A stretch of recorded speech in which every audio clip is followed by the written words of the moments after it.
Hey Tricksters, welcome to the very first Trickcast. That's what I'm going to call this for now, unless I can think of a better title for this podcast. On this podcast, I will be taking a look at the recent previous week's Nintendo news. My goal is to normally have this drop on the weekends. I think for the next first couple or 2-3 weeks, it's probably going to become a midweek thing. I'll be out of town for the next couple of weekends, so I don't want to stress out about trying to make something hit on Friday night or Saturday. So it'll be a midweek thing for the first few weeks, and then after that it should be an end of the week sort of deal. So every week I'll try to cover some of what's happening on in the world of Nintendo. I'll usually talk a little bit about what I've been playing, try to ask you guys what you've been playing also, and maybe end it with a Q&A session. That's actually where you guys are going to come in, so I'm putting that right up here in the front. If you have any questions for me, it'll be really helpful that I will have something to talk about, in particular for the next episode. You can ask me anything. You can, obviously, it would make a lot of sense to ask me things about gaming, especially Nintendo gaming, but I'll take questions about just about any entertainment medium, whether it's movies or shows or pop culture or really nothing's off limits. It doesn't mean I'll answer anything, but if you want to ask me anything, you go right ahead and ask me anything, and we'll see if it makes it into the podcast. So let's go ahead and do a quick recap of what happened in the world of Nintendo this last week. Of course, for me, the biggest thing was the Switch OLED dropping. The OLED was something that I was hesitant about all the way up until the day of picking it up. I put in a pre-order the day it became available to put a pre-order in at Best Buy, put it in for in-store pickup, and the whole time leading up to getting it, I did consider canceling it. Really, my main motivation for it is that my current Switch, sometimes the fan in it sounded like a jet engine going off, and I just felt like at any moment it was going to break down. And with trying to do a Switch YouTube channel, having to deal with a broken down Switch at some point just wasn't going to work. So it's kind of like if you were a delivery driver and you had a piece of crap for a car, and you just know that at any moment it's going to break down, and then you're not going to be able to deal with the basic things you need to do. So it just seemed like a practical decision, in addition to a little bit of a luxury to get that new OLED screen. What I will tell you, though, is that after opening it, it was immediately evident that there was no chance I was going to be parting with it after having it. The screen is gorgeous. The best way I can describe it, especially when you're looking at something colorful, it looks like you could reach out and touch things on the screen, almost like candy color pops off the screen. It's of course, with it being OLED, it's got those super deep blacks, and it just makes everything look super crisp and vivid. There's no more of a harsh bezel around the edge, especially if you're playing a game that does have a lot of black background. It just sort of melts right into the edge, and you almost don't even see where the screen does end. It's a super cool effect. Definitely, if you don't have a Switch, it's a great time to jump in. So many great games, especially a lot of games that are going to just look amazing on it, especially with the new Metroid Dread, which we'll talk about in a little bit. If you did just buy a Switch, though, maybe in the last 3 months, 4 months, I will say that it's not worth losing your mind over and thinking, oh, shoot, well, now I got to have this one. It is first and foremost just a screen upgrade. There are some other little bells and whistles. It has a much better kickstand, which is a huge improvement over the last kickstand. For me, I don't know how often that's going to come into play. I can't imagine too many times that I would actually use the sort of tabletop play that you see in all the Switch trailers, but it's there for people who do want to use it. So, and it actually makes it a viable option to play that way now.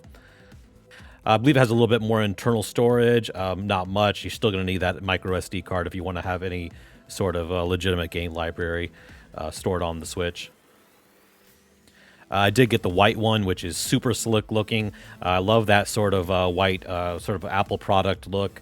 Not really a big Apple product fan, but I like the look, and so it really kind of pops, especially those white Joy-Cons put on the side. Of course, none of that's really a huge improvement over anything that came out before. It's just a new shade of Joy-Con. The dock does now include a LAN port, so that if you want to have a direct wired internet connection for a slightly better online play, that is there.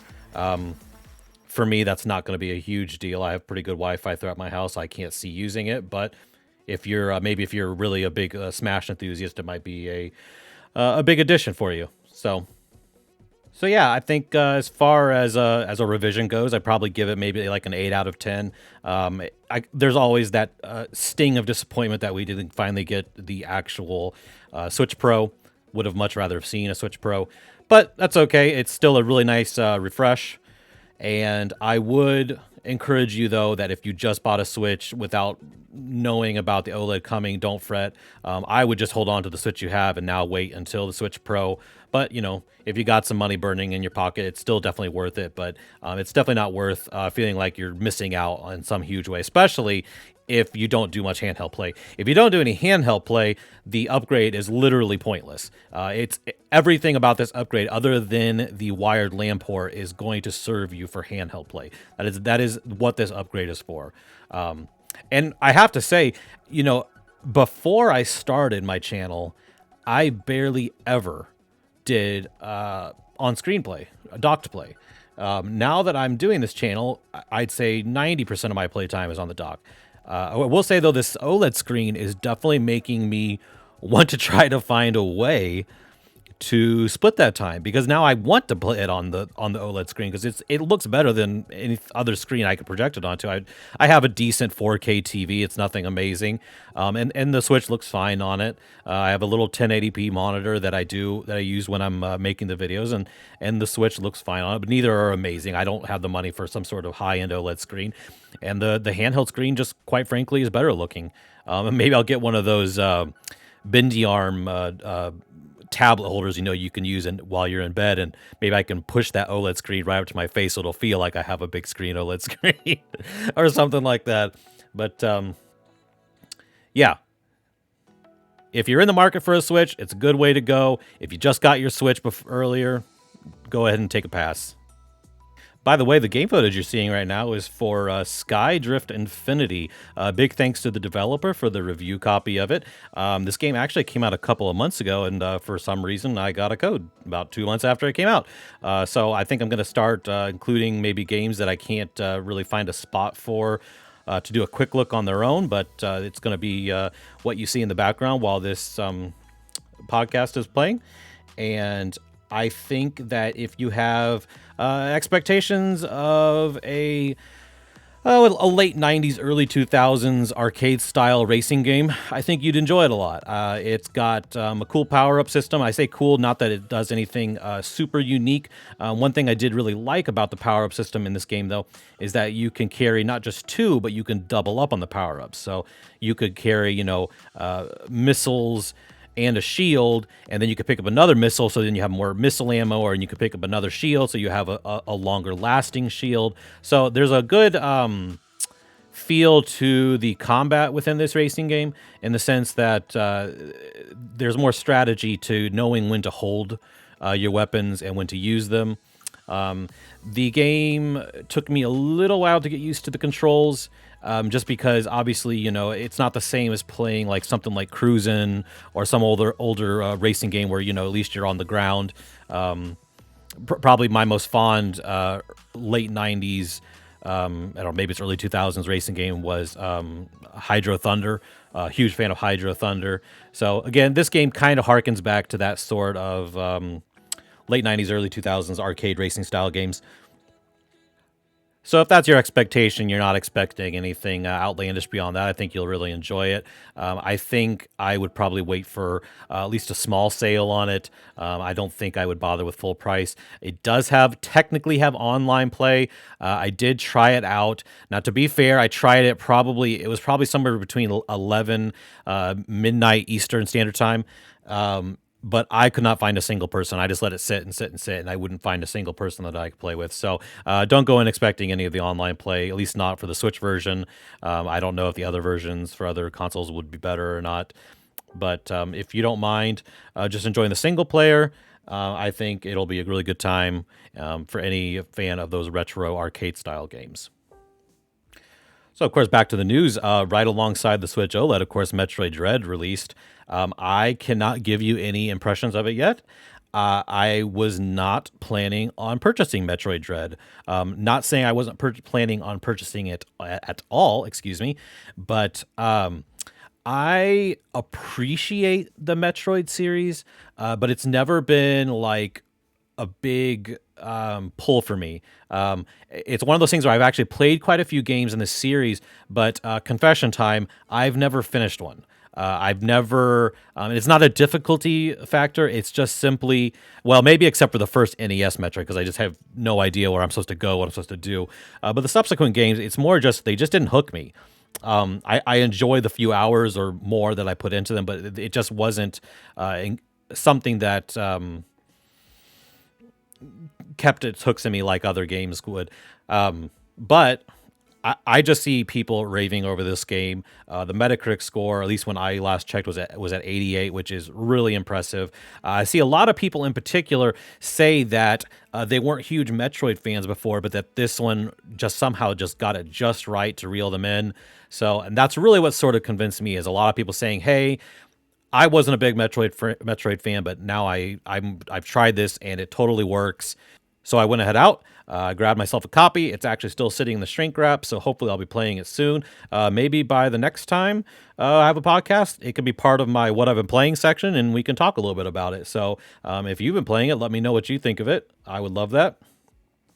The irony of all this, though, is that I love the Metroidvania genre, yet I've never really gotten into a Metroid or a Castlevania game. So go figure, huh?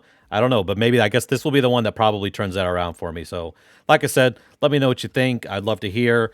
And of course, another huge moment for the last week and a half was the final Smash reveal for the final DLC fighter. And of course, it was Sora, which obviously isn't going to be news for anyone who is a big Smash fan. I'm sure you already know about that. I will just say that my thoughts on that: I am very happy for fans of Sora. It's a character that I could have cared absolutely less about having in the game, but it's because I have not played any of the Kingdom Hearts games. Maybe I need to change that. We'll get to that in a second about some complaints about that. But I'm glad for the people that did want it. Sakurai had said that they did a poll. I don't know if this was years back, but that Sora was actually the #1 requested fighter. So, which I'm not super plugged into the Smash community. For me, it's still something I enjoy as a party game. So for me, like, the fighters that I get really excited about were things like Banjo-Kazooie or Steve from Minecraft. You know, just goofy, strange additions, although I don't think Banjo was that strange of addition, but strange additions that you just want to see how it plays out. So a lot of these other characters, you know, like Fire Emblem characters and RPG characters and whatnot, are just, they've never been something that gets me super excited when they come out. But yeah, Sakurai said that Sora was the most requested character. So I figure there's got to be a lot of people out there that are really happy about that. So good for you. I guess it's a good send off for the hardcore Smash fans that probably were. A lot of them were looking forward to Sora. So good for you guys. I'm really happy for you, and I genuinely mean that. I've kind of come to a place where, in my life, where I get really happy for other people to be happy about the things that they're enthusiastic about, the movies or TV shows or the games that they get super excited about. I watched a couple of videos of people reacting to Sora. I remember I saw this one girl, a fairly popular YouTuber. I don't remember her name, but I've never followed her, but she was practically in tears by the end of the Sora thing. And there was a part of me probably 5 years ago that would have looked at that and been a lot more cynical, almost mocked it. But now I just kind of feel happy for people. Life is kind of tough and crappy at times, and it's nice that everyone gets a little breather now and then of something that excites them and they look forward to, and they can join in others with the community over. So good for you guys. Good for you getting Sora and Smash. Of course, the the combined announcement along with Sora and Smash was that the Kingdom Hearts games were coming to the Switch. I was actually slightly excited about this. The thing is, I'm a Nintendo guy, and the Kingdom Hearts games have never come to the Nintendo system, at least not the mainline ones. So I thought, oh man, great. Maybe this is finally a chance for me to try it out. But they are going to be cloud-based games. And that's gross. I don't want any cloud games. I know there's sometimes there's some discussion between people who are dead set on buying physical media versus buying digital downloads, about whether or not we own it or whatnot. But the problem I have with the cloud games is that not only do you not own it, it's very obviously an extended rental, right? You're renting the game for as long as they're willing to keep those servers on. At least with a digital download, if we know someday that the Switch servers are going to be shut down and we won't be able to re-download games, by that time, we'll probably all be able to easily get a 2 terabyte micro SD card for cheap, and we'll be able to pop that thing in and make sure we have every game downloaded that we've ever purchased, so that at least we'll have them there. We'll have them there that we can still continue playing, at least as long as that device works. But something like this, once they turn off those servers, it's gone. And I just can't do that. I cannot pay full price for a rental. It's disappointing. There's been multiple cloud-based games that have been announced that I would love to play. I would love to even play a downgraded version of them. I know Dying Light 2 got announced, and that, of course, is a big cloud game. And I was disappointed with that. I believe Dying Light 1 is going to be an actual physical Switch game that comes out, or digital, mind you. So I'm pretty excited to try that one out. It definitely looked like a native Switch release because you could kind of tell it was a downgrade graphically. But shoot, I'm okay with that. I really am okay with that. And a lot of that it's just expectations. If you're expecting a downgrade, usually you're okay with it a little bit. And I'm okay with it because the Switch is also propped up by so many amazing first-party Nintendo games and so many indie games that most of them don't suffer. So it's just you get these occasional ports that are impressive, and you're willing to make some concessions, like the port of Doom or Doom Eternal, or any of the other really impressive ports we've seen from like Panic Button or other developers like that. If anything, it's always exciting to be able to take a portable version of one of these great games. So I'm willing to make that concession. So unfortunately for the Kingdom Hearts Cloud version, I have zero interest, and I won't be trying it out. Maybe someday I will finally snatch up like an old PS2, PS3, PS4, whatever systems I need to play some of these past Kingdom Hearts games. So, but let me know if you're going to pick up the Kingdom Hearts Cloud version. I'm going to guess not too many people are, but I would be curious if you are. Maybe if you got, like I said, maybe if you're the type of person that has money burning in your pocket and you have nothing else to use it for, you might go for it. So who knows? Let me know in the comments below.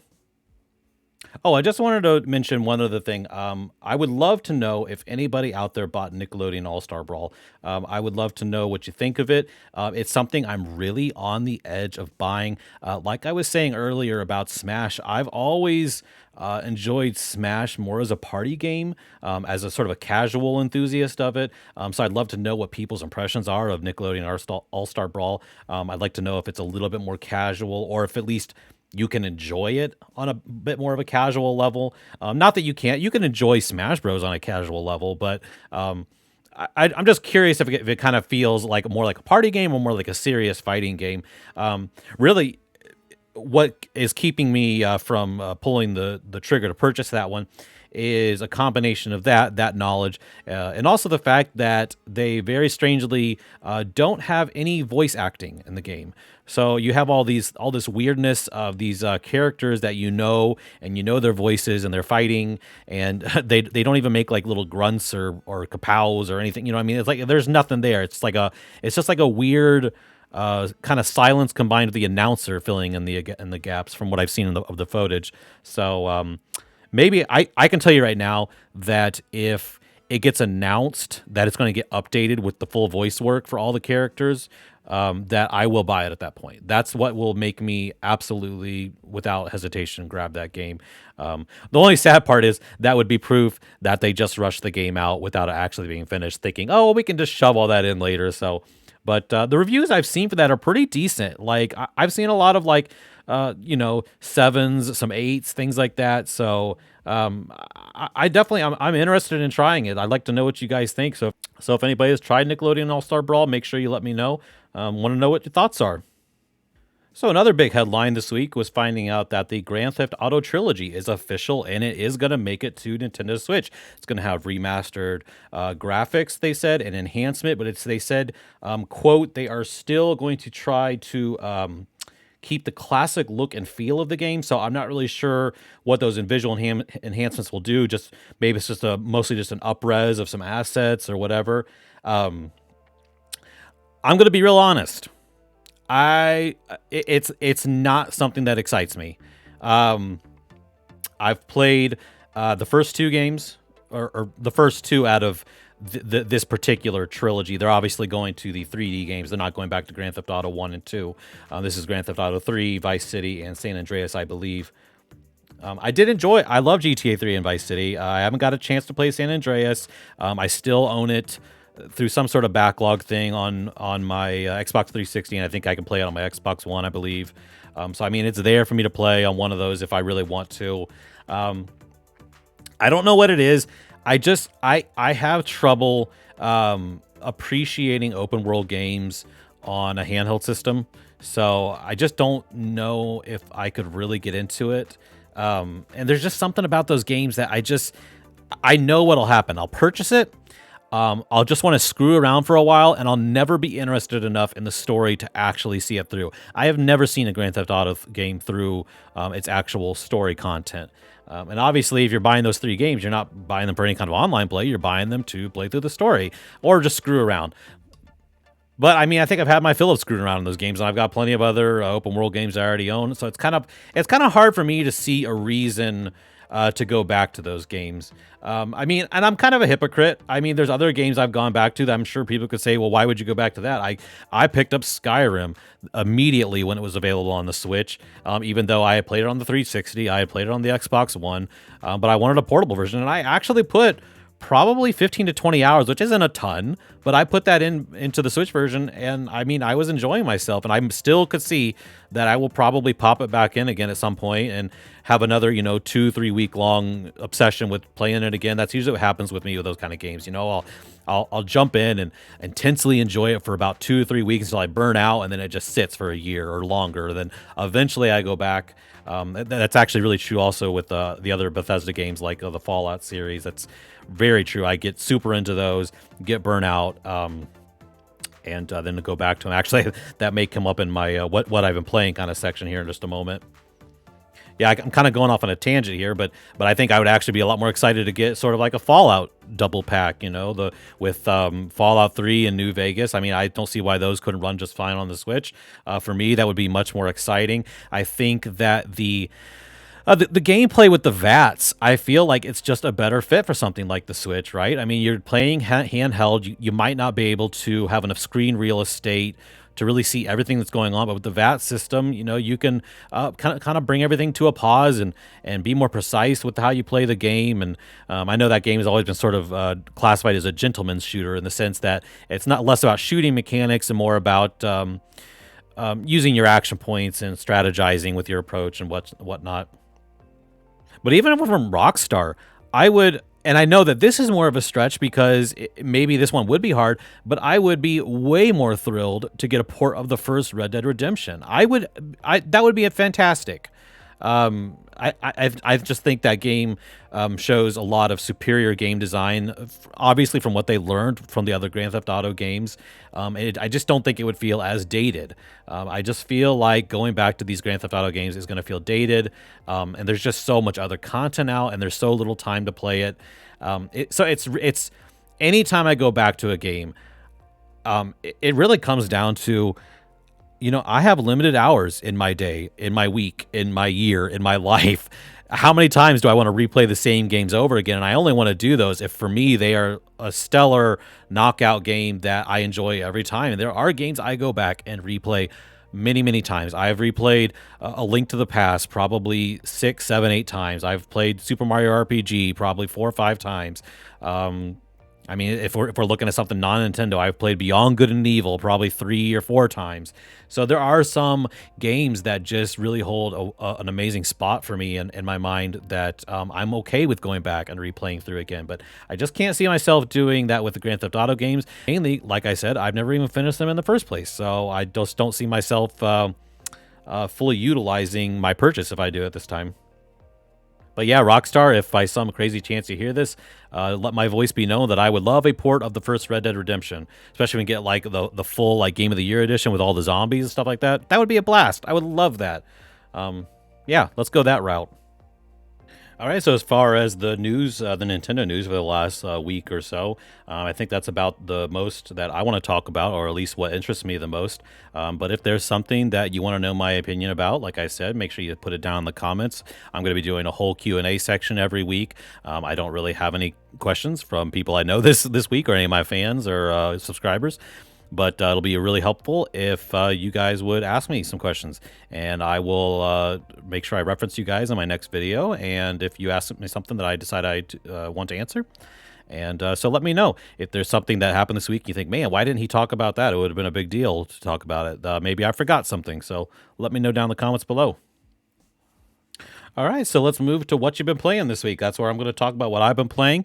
Like I said, make sure that you let me know down in the comments what you've been playing for the last week and a half.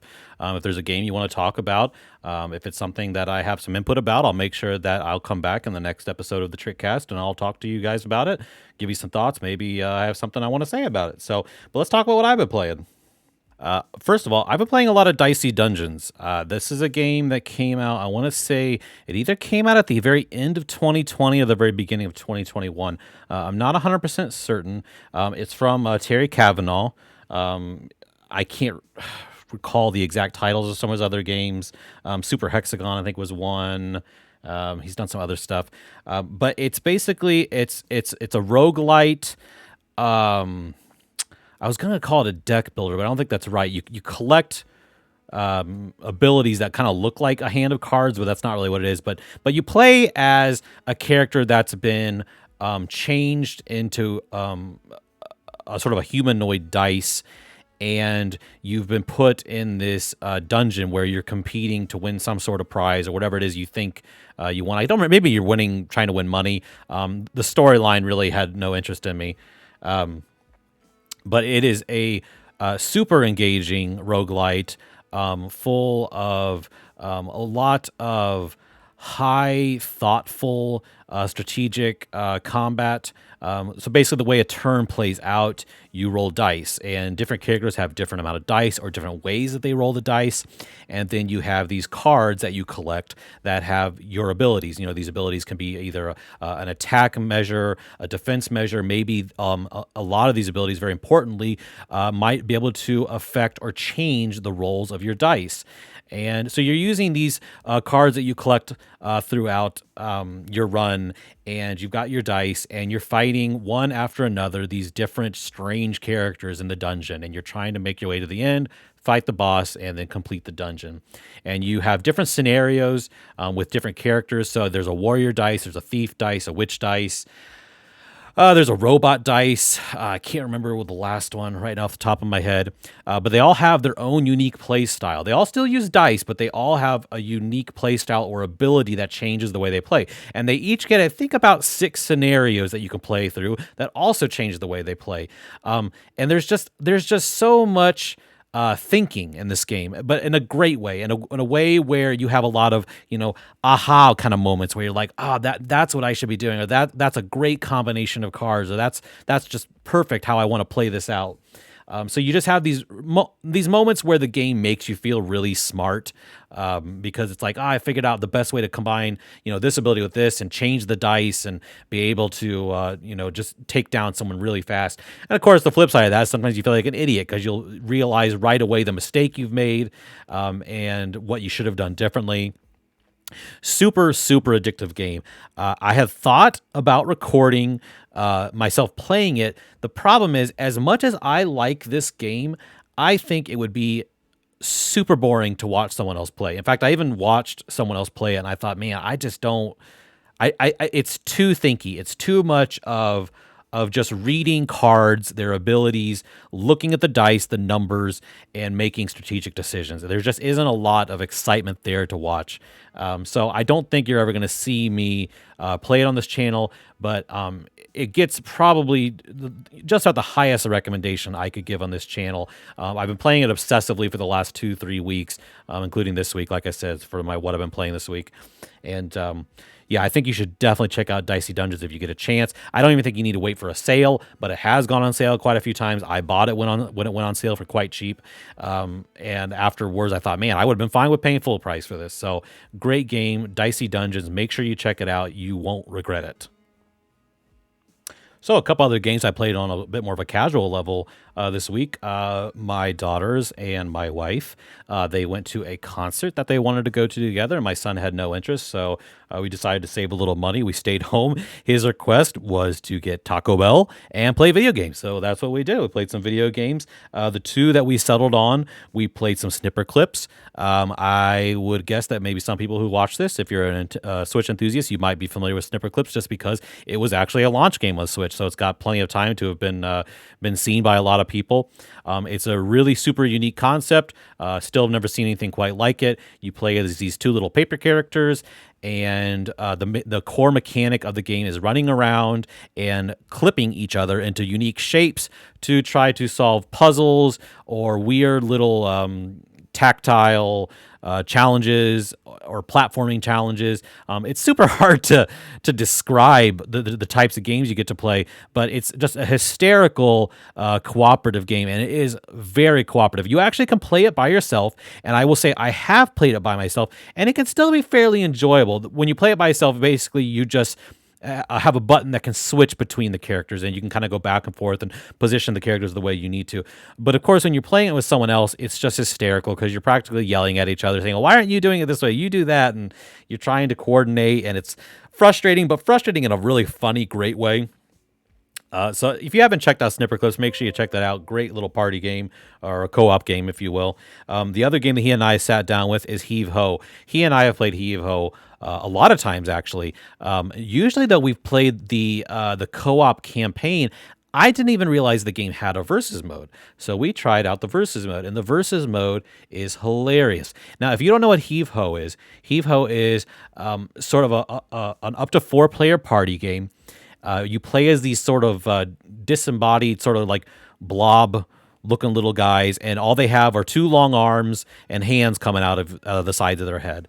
And the extent of the controls in the game are the control stick to just basically shift your body in a direction, and then the left and right bumpers control just the grips of your hands, meaning you grab onto surfaces or the surfaces that can be grabbed on, you grab onto. And it's just, it's such a great party game. Easily top 10 party game on the Switch. There's just so many funny, hysterical moments of trying to coordinate with each other, or in versus mode, as we were trying out to sabotage each other and just get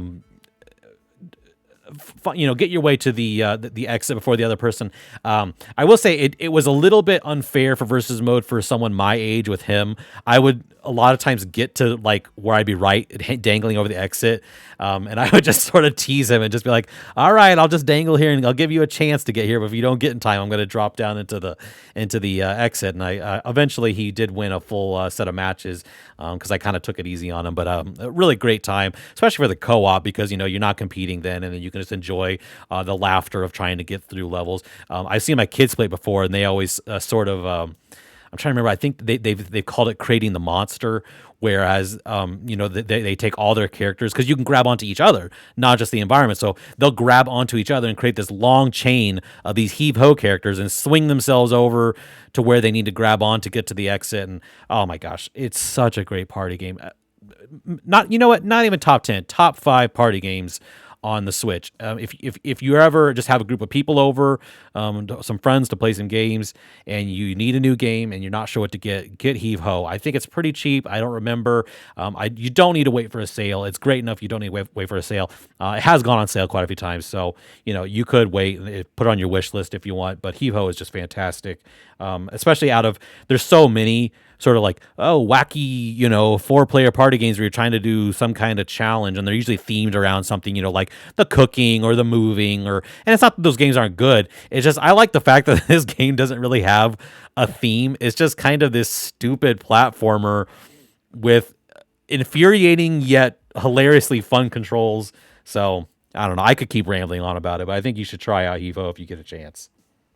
And of course, like I said earlier in the video, I've been playing Skydrift Infinity. That's the game you've been seeing on the screen, or you had been. If I ran out of footage of it, it switched to something else, some other Switch game, so you can watch something else while I talk. I also got a review code for A Juggler's Tale. I filmed my quick look for that. It is not edited yet. It'll go up sometime in the future, hopefully. I haven't actually sat and watched it yet to see how it really looked. I will tell you that I have filmed probably a dozen or more quick looks that you guys have never seen. Usually, if you don't see something, well, you wouldn't know if you didn't see it, but the reason usually falls down into like one of like two or three categories.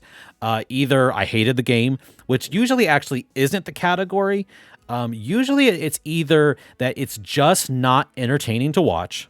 And there's been quite a few games like that, like Dicey Dungeons. I never tried to do a quick look on that, but if I did, it probably would have never made it out. I did a quick look on a game called Signs of the Sojourner. It was a deck building game that was built around the concept of deck building and having conversations with people using those decks.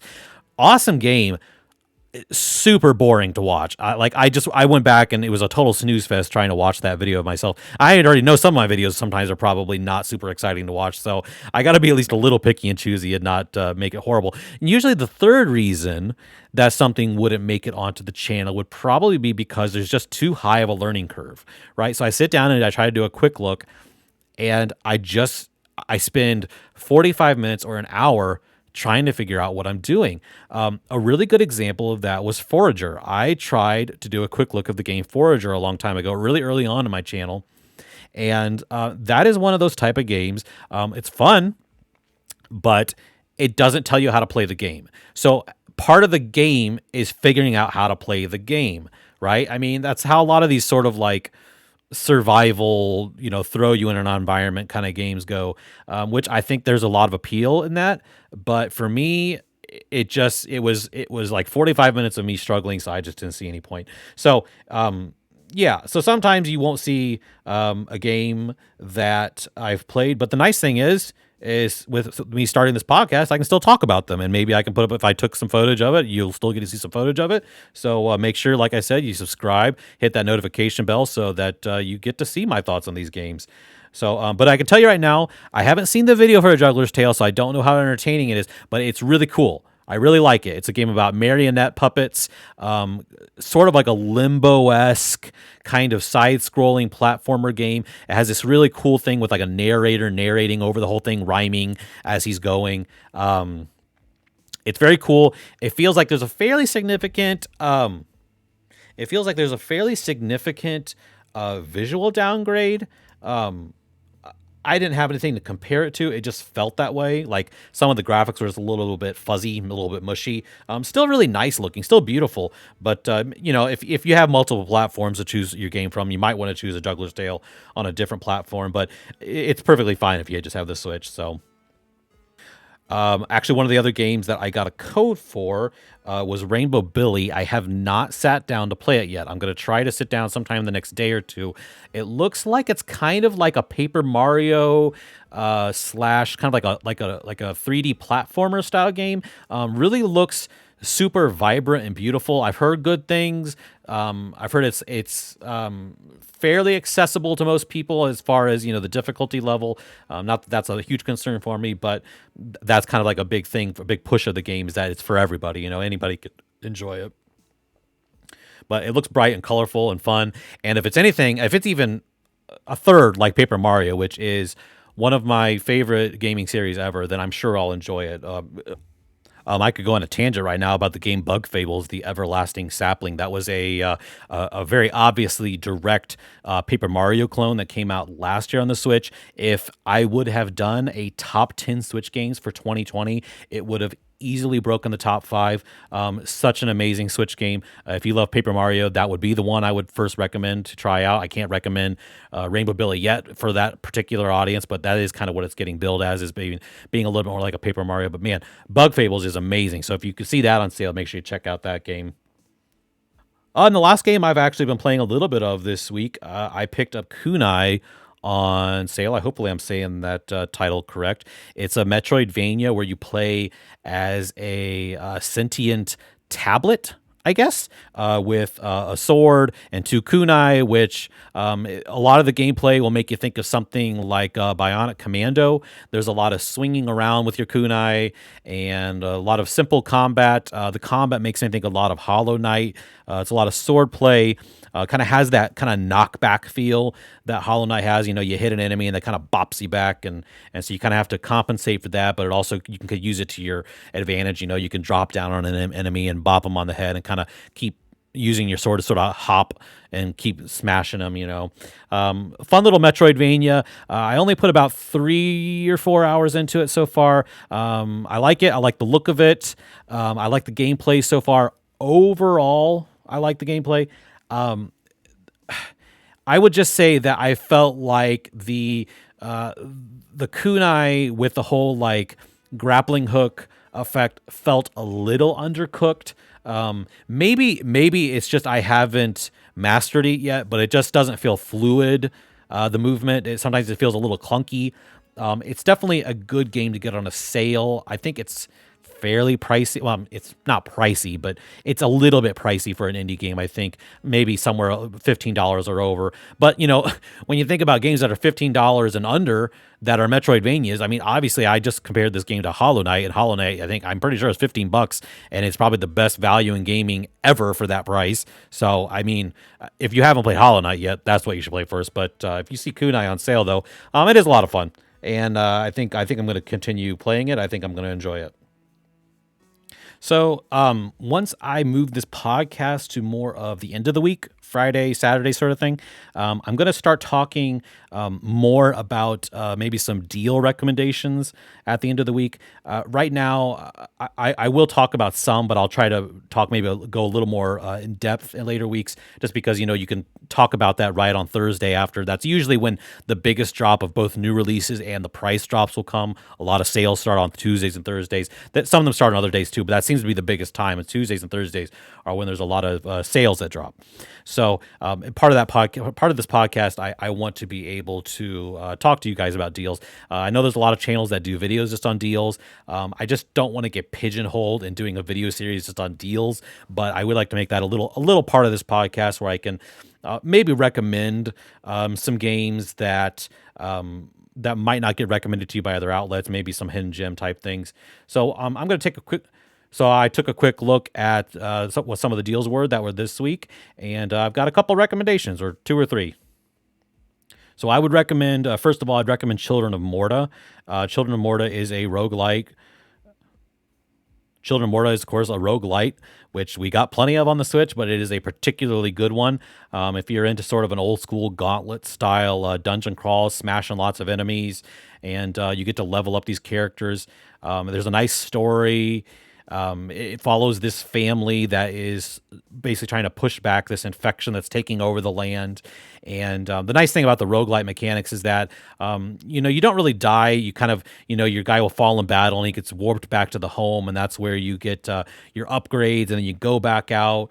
And you have all these different family members that join up, and they each have their own skill trees and abilities. And it's not really anything that you don't see in other roguelite games. It's just put together in a super pleasing, super attractive package. Amazing music, drop-dead gorgeous pixel art. So, and a satisfying combat system, especially with certain characters. And that is the nice thing, is that there's a lot of variety in the characters. There's 1 or 2 characters that I didn't really enjoy playing with, but there's like 2 or 3 or 4 that I thought were great, that were a blast to play with. So I think you're going to find with this game, as long as you're willing to wait long enough to unlock all the characters, that you're going to find some character in the game that's going to allow you to really enjoy it. So I would definitely check out Children of Morta. It's 61% off right now, only about $8.50. So definitely check that one out.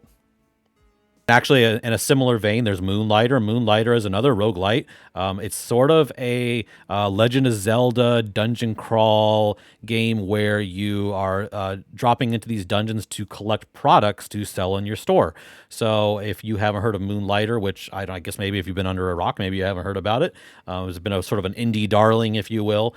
but Moonlighter is matches its previous low of $6.24, which is really cheap. You can also get the complete edition for $6.95, which includes the DLC, so it's only like 70 cents more roughly, and you get all the extra DLC. So either way, you're really good in that game.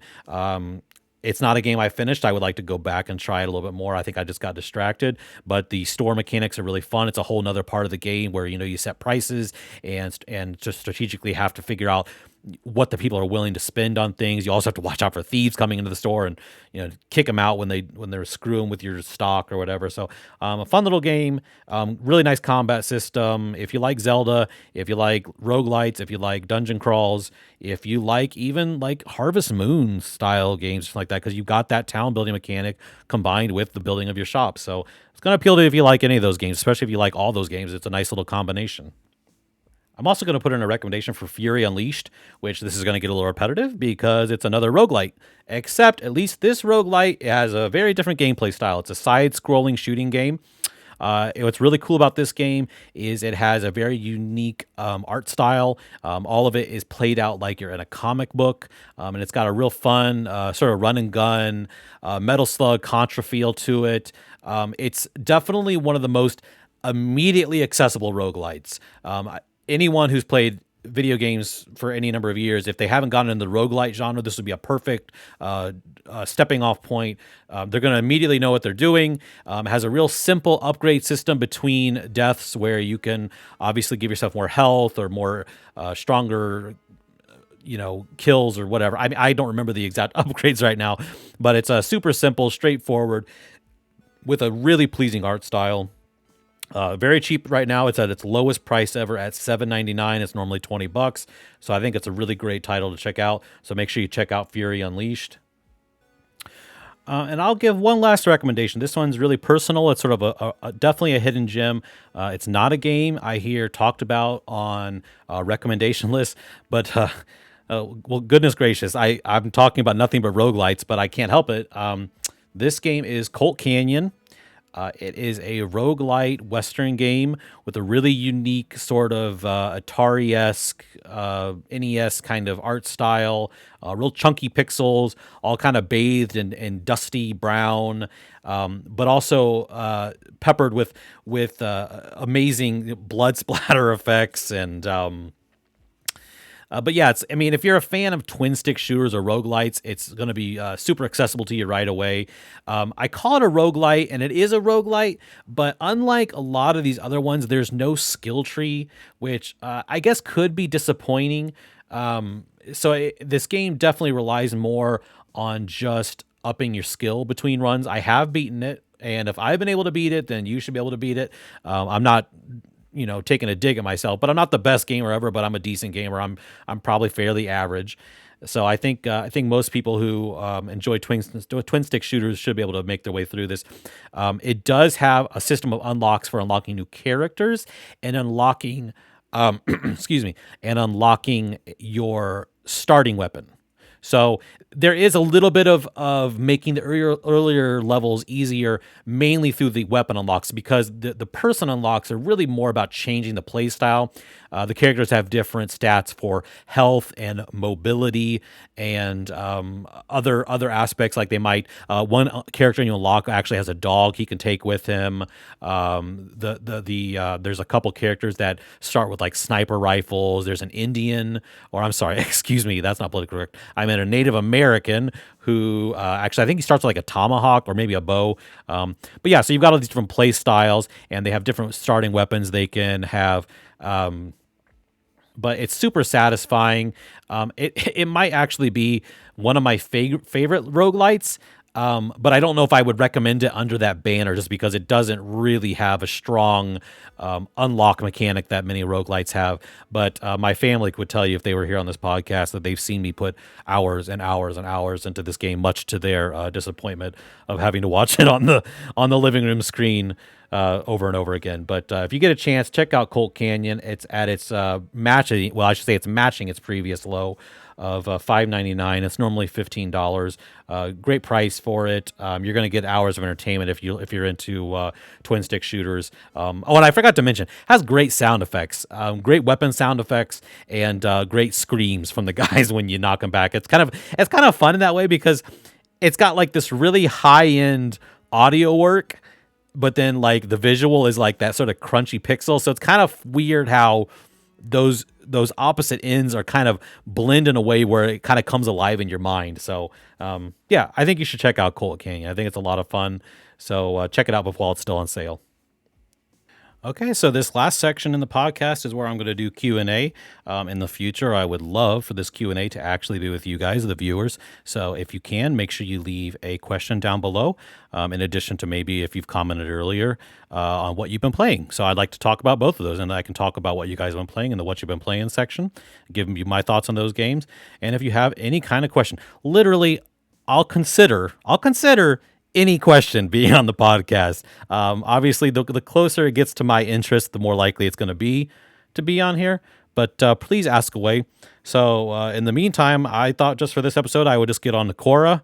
I think I'm saying that website right, but it's that like question and answer site. And I thought I would just search for Nintendo Switch and find a few random questions that maybe popped or piqued my interest, I should say.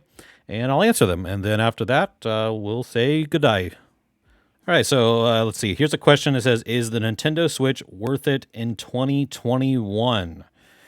Yeah. I'm going to say it's worth it specifically because it's gotten big enough that they will not abandon it for the next console generation. I think it's extremely likely that the next Switch, the Switch Pro, will be an upgrade, not the same as something like the 3DS, but the same in the sense that it will be fully backwards compatible with your previous Switch software. And I think that's probably going to be true for the digital storefront too. I don't know if they'll be separated into two shops. Like you'll have to have like a classic Switch eShop where you'll go to download stuff and a new Switch Pro eShop. But I think it's a safe buy in 2021 because I don't think you're going to feel abandoned in the near future if your concern is, whether or not you can take that library forward. Now, if you're thinking, is it worth it in 2021 because I'm going to be ticked off and in a year the Switch Pro comes out, well, you might want to wait. I could see maybe the Switch Pro coming out the next holiday season. I still think there's a good chance it's going to launch alongside Breath of the Wild 2. But I would guess my short answer for that question is yes. I think it's still worth it. I think it'd even be worth it if I knew the Switch Pro is coming out next week because it's just got too big of an install base, like previous systems, like the DS or PlayStation 2 or any of those huge systems that just had huge install bases that companies are going to want to keep bringing their games out. And especially for someone like me, if you're someone like me who likes these indie style games, maybe some of these retro throwbacks or, Metroidvania style games, the kind of games you see on the eShop, I have to assume that most of those will still make it to the base Switch because there's a lot of 2D games and other simple games that, or I shouldn't say simple, but artistically less demanding games that I think they're not going to only put them on the Switch Pro because there's just too much of an install base and they can probably put a competent version for the next 5 years or more still on the Switch. So yeah, I think it's worth it in 2021 unless you're just the type that you're going to get ticked off that the Switch Pro comes out a year later. Not that I know it's going to come out in a year, but I mean, you always run that risk. I mean, I think with the Switch OLED just dropping, there's no way it's going to be sooner than a year, but it could be next holiday. Who knows? So, but my simple answer is yes, with all those caveats that I just added. So here's a unique question, kind of a gaming question, but not a Nintendo Switch question necessarily. This says, and this could apply to the Switch. It could apply to the Xbox One or anything like that, or Xbox Series X. It says, my 12-year-old son wants to move PlayStation, or I assume she means a PlayStation 4 or something like that, to his room from the family room. I'm worried he will become addicted. He games so much now. How do I handle this? He's very pushy. I think that it's fair that you're worried. to some degree. I would be less worried about addiction, and I would be because I feel like that's something that could be happening just as much in the living room, and you should have some kind of control on that. You should know if you are hearing this. Obviously, I don't think this person's not going to hear this, but anybody who hears this, most of the modern systems have fairly robust parental controls, meaning you can lock it down to not be able to play certain games or to limit your child from playing over a certain amount of time. You can actually usually set timers on these systems. You can also lock it down so that they're not communicating with people through audio chat online, or at least not people that they don't know personally. For me, that would be the number one concern I would have if I had a kid this day and age with a system in the room. See, I had my video game systems in my room, but that was stuff like the GameCube, the N64. It was just me playing a game by myself. There was no online play. There was no interacting with anyone like that. So, I mean, it's kind of a hard comparison for me to make. And I feel like nowadays, and yeah, I don't think I would let my son probably have a system in his room. Again, though, if you're willing to do the parental controls, I think you can lock it down in a way where it'll be okay. Do keep in mind also that some of these new systems, the Switch doesn't, but I do believe the Xbox and I would assume the PlayStation have web browsers. So obviously, with a web browser, you run all the risks, the same risks you would have if your kid has a phone with a web browser that he's allowed to have in his room. So you got to keep that in mind too. I'm assuming the parental controls can lock that down too if you need it to. But the short answer is that I wouldn't let my kid probably have an online gaming system in his room. But maybe I would reconsider that. But if you do, I don't think that how should I say this? I think you can do it in a way where you can still be a responsible parent. I think you can lock it down, like I said, for time limits and for what they can access. So I think there is a way to negotiate with your child, in this case, your son, to find a way to make it work if he really is insistent on it. But I would love to know what my viewers think of that. Let me know what you think. Is that the type of thing that you would do? Would you let your kid have his system in his room? It's different for the Switch. The Switch does have online, but it's not super robust. There's only a handful of games that have built-in voice chat. So, there's not a lot of talking to people. So with a Switch, I'd probably be more inclined to let my kid have it in his room.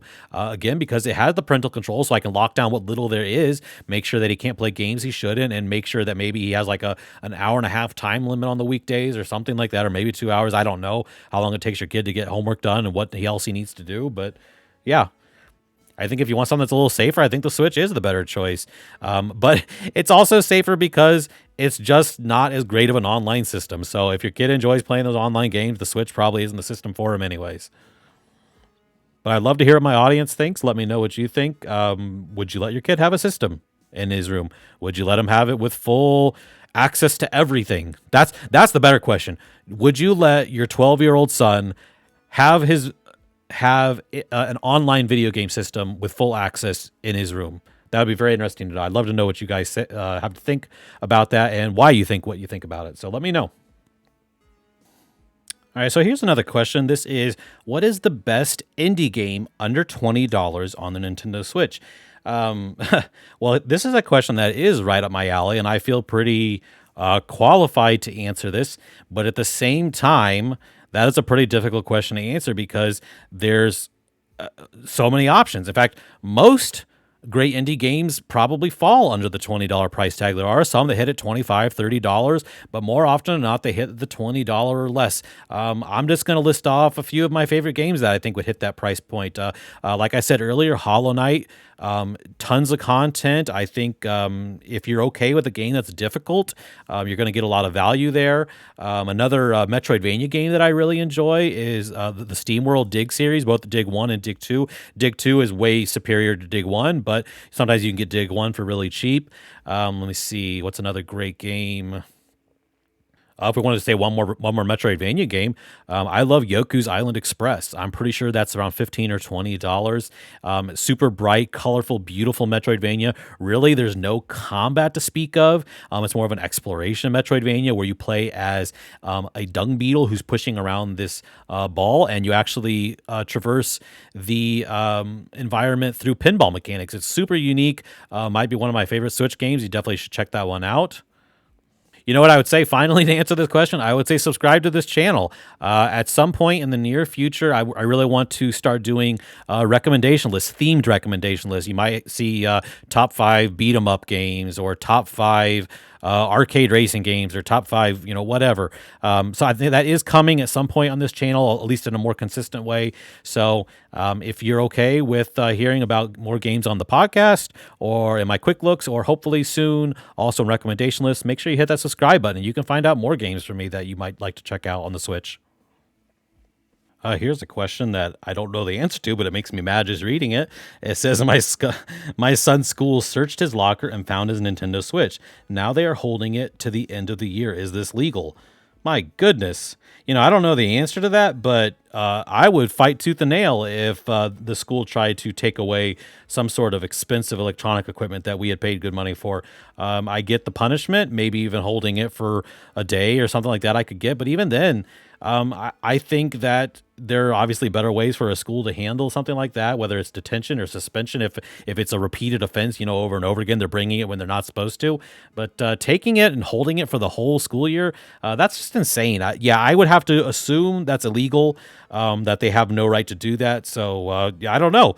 I had to read that question just because it ticked me off so much, but I really don't know the answer. But as far as I know, that sounds illegal. That sounds very illegal. Let me know what you guys think about that. Here's a question. Is it normal for a 38-year-old to play Zelda on the Nintendo Switch? Yes. There you go. That's the end of my answer. Okay, Tricksters, I think, you know what? I think that's where I'm going to end it for this week's Trickcast. Like I said, please put some questions down in the comments below. It gives me something to talk about, especially, like I said, even if it's not Nintendo gaming. I would love to talk about movies or shows or things like that. But, I want to talk about what you guys want to hear about, or what you want to hear my opinions are about. So just drop it in the comments below. Maybe next time, even if I don't get questions, I'll try to think of some movies or shows or something else I've been consuming in pop culture, and maybe kind of give some impressions of. You guys just let me know. I'd like to let the audience help me evolve this podcast into what you want it to be.